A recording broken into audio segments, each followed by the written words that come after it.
A removal and replacement of automatic transmission in a 59 Buick LeSabre.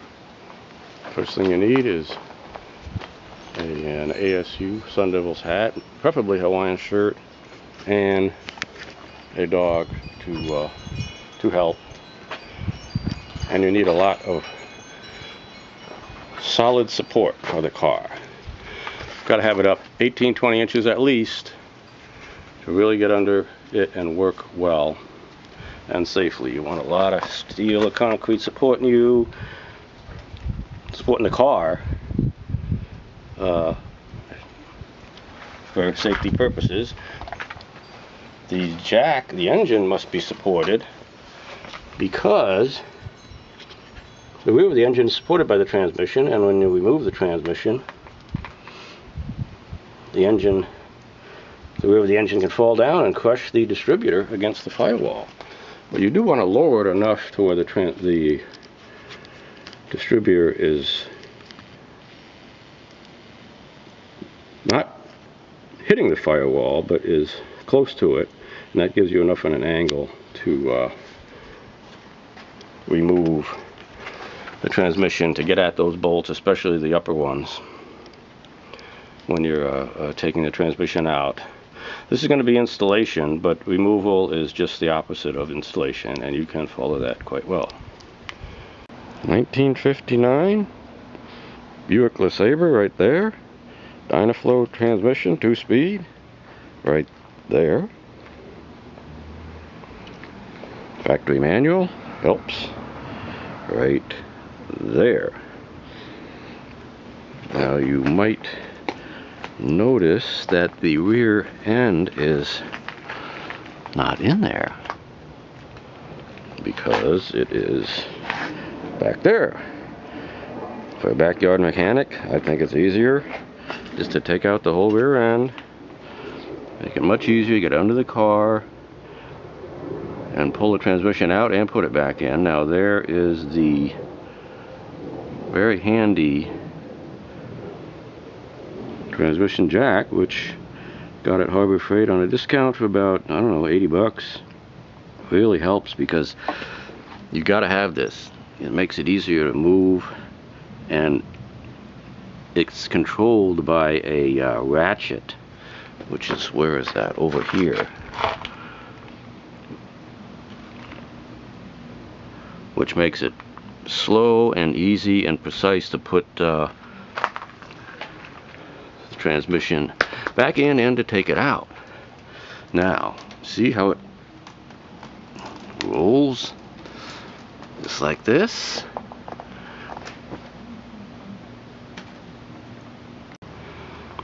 You can see the arrows there. 1, 2, one over there. Those are the 3 points of attachment that I was just talking about to the action. Okay, here we see the underneath where it's going to connect. Let's see, 1, 2, 3, 4, 5, 6 holes, bolts. I was missing the top 2. I'll have to get some new bolts when I took it out. Those went in.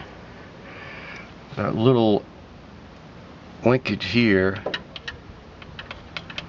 that attaches to that little lever I was talking about that adjusts the vanes and the torque converter for power when you hit the gas pedal. Here's the connection for the gear shift linkage, and the connections 1, 2 for the fluid. On the torque converter, these 3 bolts are marked with an arrow to know where exactly they're supposed to be, because the bolts are all the same size. although those particular ones have a lock washer on them. Okay, I've turned this around. I wanted to have the ratchet that controls the jack in the back. I'm going to push it forward under the car. Notice this thing here is a little lever. It actually controls the vanes angle in the torque converter. It's connected to the gas pedal. You'll see it underneath the car. Getting ready to push it back in, but I'll probably have to jack some stuff up a little more to make sure it gets under everything.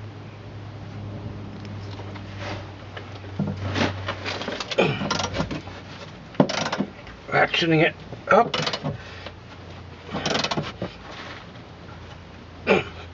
Oh well.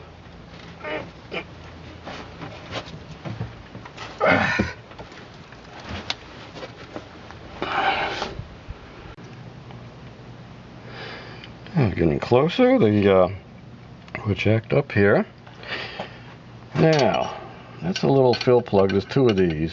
They need to be in. Make sure those are in. Now remember those bolts I pointed out with the arrows that are going to attach to this. There's three of them.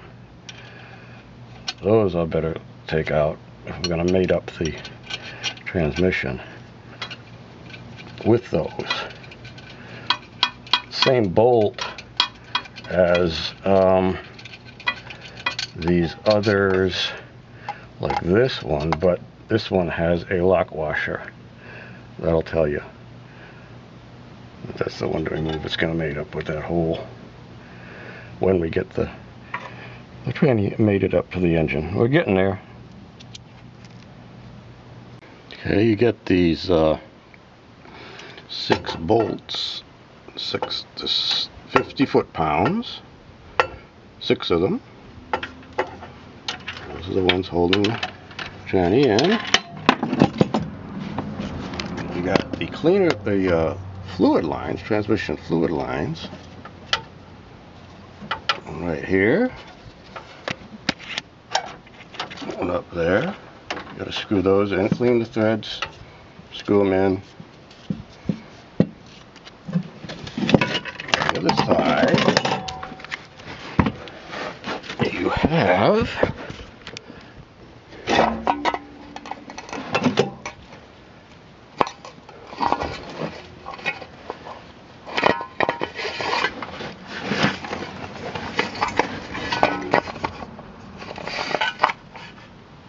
speedometer cable right there, goes in there. Of course, the linkage, shift linkage here, and that little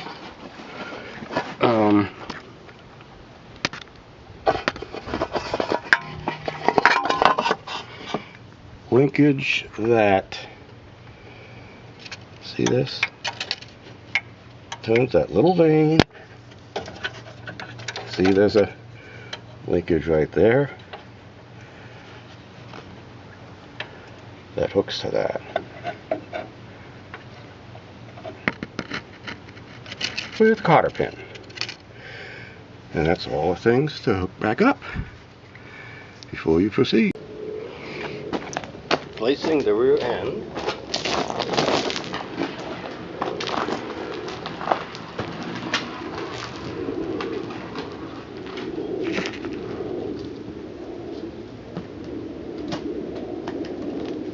Hi, Mom.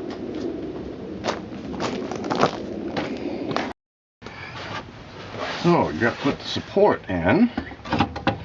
Tranny support. Got some spacers here. Have to be involved in the process. Very simple. Bolts go inside.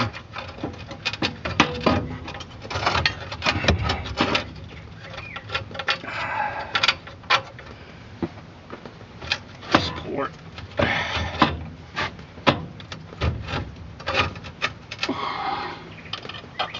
Like so. And there's a spacer here. Like so. bolts go.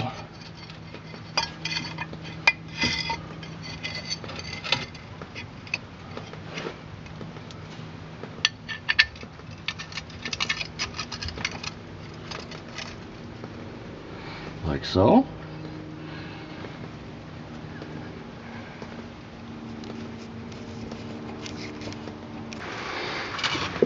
Roll the rear end back in on the wheel, makes it easier.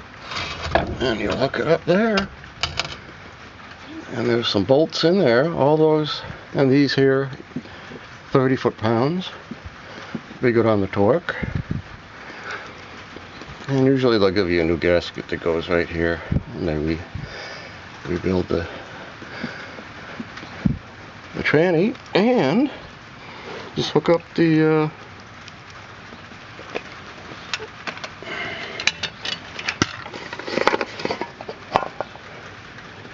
springs, shocks,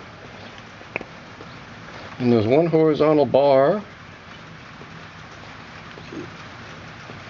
that holds the rear axle, and you're on the road again. And the brake lines, of course. And that's it. It's not rocket science. You save yourself a bunch of bucks, maybe $1,000. If you have $1,000 laying around or have no use for it, you can just have your manservant Reginald take this car down to the Rolls dealer and have them do all this. But if you're not in that situation, you can do it yourself. Save a bunch of bucks. So, good night, God bless, and good night, Mrs. Calabash, wherever you are.